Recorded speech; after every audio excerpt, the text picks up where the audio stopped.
करू शकते ती मुळातच खूप स्ट्रॉंग आहे. आज महिला मल्टीटास्किंग आहे, इकडे घर सांभाळताय, मुलं सांभाळताय, नोकरी सांभाळताय आणि सगळं करून त्या स्वतःला सुद्धा वेळ देत आहे.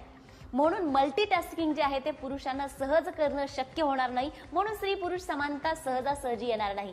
म्हणून स्त्रियांना समानता दिली नाही तरी चालते, सन्मान दिला तरी पुरेसा आहे. आता बऱ्याचदा असं होतं की स्त्री पुरुष समानता प्रस्थापित करायचं म्हणजे पुरुषांना मागे टाकायचं, असं आहे का? तर नाही. स्त्री पुरुष समानता म्हणजे एकमेकांना साथीने बरोबर घेऊन चालायचे, एकमेकांनी जोडीने कामं करायचे आहे. आपल्याला स्त्री मुक्तीचा लढा हा पुरुषांच्या विरोधातला लढा नाहीये, हे सगळ्यात आधी आपल्याला म्हणजे समजावून घेतलं पाहिजे. कारण मातृसत्ताक राज्यवटीमध्ये आपली संस्कृती ही स्त्री पुरुष समानतेचं किती सुंदर उदाहरण मी तुम्हाला सांगते.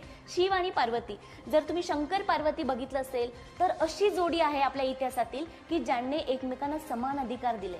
शंकराने पार्वतीला समानता दिलेली आहे. एवढंच कशा, तर उजवं स्थान दिले. बायकोला उजवं स्थान देणारा जगातील एकमेव व्यक्ती म्हणजे ते म्हणजे भगवान शंकर आहे.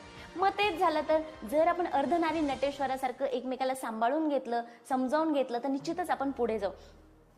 बऱ्याचदा अशी परिस्थिती बघायला मिळते की महिला स्वतःला दुय्यम स्थान देत आहे आणि हे महिलाच्या आरोग्यामधील किंवा महिलांच्या सक्षमीकरणामध्ये सगळ्यात मोठा अडथळा असतो की अगदी आहाराच्या बाबतीत सुद्धा.